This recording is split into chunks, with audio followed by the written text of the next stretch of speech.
जय हिंद दोस्तों, मेरा नाम है अजय मौर्य और आप देख रहे हैं अजय सर जी यूट्यूब चैनल। दोस्तों, एक भाई का एक प्रश्न है, चलिए देख लिया जाए। प्रश्न है दोस्तों, दो संख्याओं का लघुत्तम समापवर्त तथा महत्तम समापवर्तक क्रमशः 495 तथा 5 है। इन संख्याओं का योग 100 हो तो इनका अंतर कितना होगा। तो दोस्तों, इसको हम आज विस्तार से आपको बताएंगे। दोस्तों, यहाँ देख लीजिए, लघुत्तम समापवर्त दिया हुआ है, महत्तम समापवर्तक दिया हुआ है और दोनों संख्याओं का योगफल दिया हुआ है 100। तो दोस्तों, आपने एक सूत्र पढ़ा होगा, पहला व्यंजक गुणे दूसरा व्यंजक बराबर महत्तम समापवर्तक गुणे लघुत्तम समापवर्त, उसी का यहाँ प्रयोग होगा। लेकिन आप यहाँ देख लीजिए कि दोनों संख्याओं को अलग अलग न दे करके उनका योगफल 100 दिया हुआ है। तो यहाँ हम पहले दोनों संख्याओं को अलग अलग मानेंगे। हम मानेंगे कि माना दोनों संख्याएं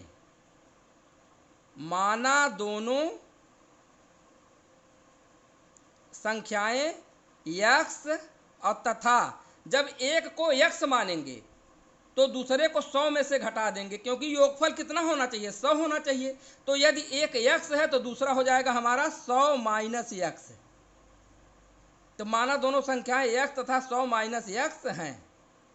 अब इसके बाद आप सूत्र अप्लाई करेंगे। सूत्र हमारा है पहला व्यंजक गुणे दूसरा व्यंजक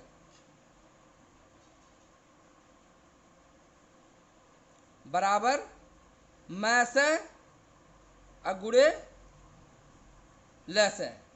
अब यहां मान रखिए पहला व्यंजक हमारा यक्स हो जाएगा और दूसरा व्यंजक 100 माइनस यक्स हो जाएगा। अब बराबर मैं से देखिए 5 है और ल से है 495। अब गुणा करिए, यक्स का 100 में गुणा करेंगे तो हो जाएगा 100 यक्स। यक्स का इस ऋण यक्स में गुणा करेंगे, ऋण यक्स स्क्वायर हो जाएगा। बराबर 5 का 495 में गुणा करिए तो 5 पचे 25 के 5, 5 9 45, 2 47 के साथ, और 5 चौक 20, 4 24। अब क्या करेंगे दोस्तों, यहाँ देखिए दोस्तों, अब हम इसको लाएंगे कहाँ, बाएं पक्ष में लाएंगे। तो पहले इस ऋण एक्स स्क्वायर को लिखिए, फिर इसको लिखिए धन 100 एक्स। अब इस 2475 को दाहिने पक्ष से लाइए बाएं पक्ष में, तो ऋण हो जाएगा 2475 बराबर हो जाएगा हमारा 0 हो जाएगा। अब देखिए दोस्तों, दोनों पक्षों में ऋण से भाग दे दीजिए, दोनों पक्षों में ऋण से भाग दे दीजिए। तो यह ऋण एक्स स्क्वायर धन एक्स स्क्वायर हो जाएगा। 100 एक्स है तो ऋण 100 एक्स हो जाएगा, यह धन 100 एक्स है, और यह ऋण है तो ये भी धन हो जाएगा 2475 बराबर 0। अब दोस्तों, इस गुणनखंड को हमको हल करना होगा। देखिए, यह x square plus b x plus c के तरीके का गुणनखंड है। इसमें अचर पद हमारा यह 2475 है। इसी को तोड़ेंगे और जोड़ेंगे कि यह मध्य पद 100 हो जाए। तो पहले इसका हम गुणनखंड करेंगे 2475। तो 5 से काट दीजिए,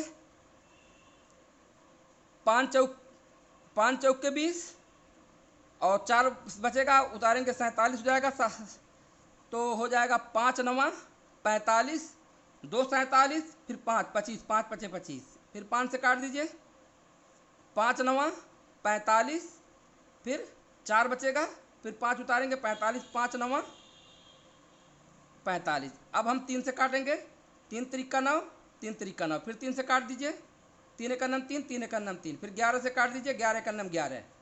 दोस्तों, जब गुणनखंड हम ऐसा कर लेते हैं, अब इन्हीं में से हमको दो फैक्टर ऐसा तैयार करना है कि जिनका हम 2475 का दो ऐसा मतलब गुणनखंड हमको करना है कि जोड़ने पे 100 हो जाए। तो यहीं से हमको चेक करना पड़ता है। तो चेक करिए, कैसे चेक करेंगे। अब यहाँ देखिए, कई तरीके से आप चेक कर सकते हैं।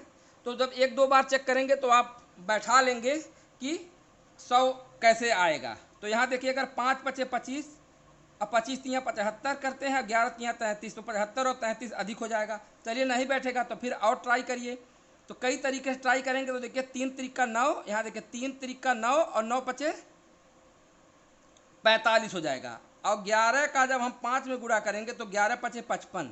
अब यहाँ देखिए 55 गुणे 45, 55 गुणे 45 का फैक्टर बना। अब 55 और 45 जोड़ने पे देखिए 100 आ जाएगा। तो हमारा काम अब यहाँ आसान हो गया। तो अब हम देखिए यहाँ एक्स स्क्वायर लिख दिए। अब इस 100 एक्स को लिख देंगे 55 एक्स ऋण 45x और फिर धन 2475 बराबर 0। अब देखिए दोस्तों 100x को हमने लिख दिया 55x और धन 45x। तो देखिए यह ऋण है, इसलिए हम ऋण 55x में ऋण 45x हम जोड़ेंगे, तभी हमको यहाँ ऋण मिलेगा। अब यहाँ हम क्या करेंगे, 4 पद हो गए, 1 2 3 4। 4 पदों में पहले 2 पदों में गुणनखंड हम कामन लेंगे। तो पहले इन दोनों पदों में हम देखिए कामन लेंगे x, क्योंकि यहाँ x की 2 घात है, यहाँ x की 1 घात है। तो 1 घात कामन ले लेंगे तो 2 घात में से 1 घात निकली, 1 घात बची और यहाँ 1 ही घात है तो केवल 55 मिल जाएगा। अब यहाँ देखिए दोस्तों, ध्यान दीजिए दोस्तों, जितना यहाँ बचा हुआ है, देखिए यहाँ कोष्टक के अंदर x है तो यहाँ x ही हमको यहाँ कोष्टक में चाहिए, तो शेष कामन हो जाएगा, अर्थात हमारा ऋण 45 कामन हो जाएगा। तो ऋण 45 जब कामन लेंगे तो यहाँ x मिल जाएगा और माइनस प्लस का माइनस और भाग देंगे तो यह 55 ही बार जाएगा बराबर 0। 2475 में 45 से भाग देंगे तो ही 55 ही आएगा, अर्थात जितना यहाँ आता है उतना यहाँ आ जाता है। केवल यही ध्यान रखिए कि अगर यहाँ देखिए पहले कोष्टक के बाद देखिए यहाँ x है तो यहाँ x को ही छोड़ करके शेष कामन ले लीजिए, यही बचे, यही मिलेगा। अब यह x ऋण 55 x ऋण 55 देखिए दोनों कोष्टक में मिल रहा है, तो x ऋण 55 जब कामन ले लेंगे तो x ऋण 45 मिल जाएगा, x और ऋण 45 दूसरे कोष्टक में बराबर 0। अब यहाँ देखिए 2 गुणनखंड प्राप्त हुए, एक यह है एक यह है।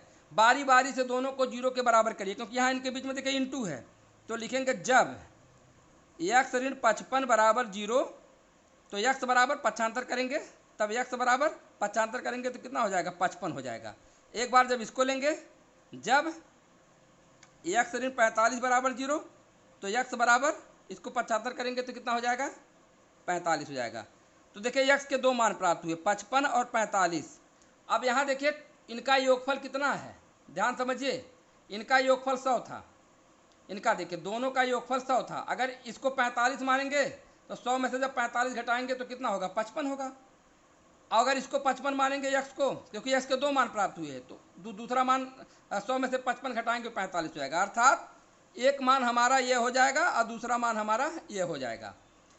तो इसको पहला व्यंजक मान लीजिए, इसको दूसरा व्यंजक मान लीजिए।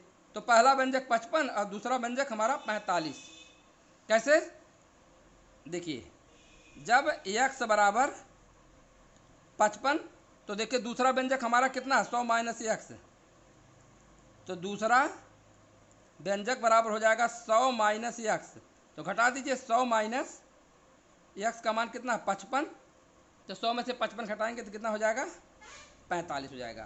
तो 55 और 45, अगर इसको हम 45 मानते हैं तो यह 55 होगा। तो बात वही है कि एक 55 मिल रहा है, दूसरा 45। अब इनका अंतर, अब अंतर कर लीजिए, तो अंतर कर लीजिए 55 ऋण 45, तो 55 ऋण 45 का अंतर कितना हो गया, 10 का अंतर हो गया। तो दोनों संख्याओं का अंतर कितना निकला, 10 निकला।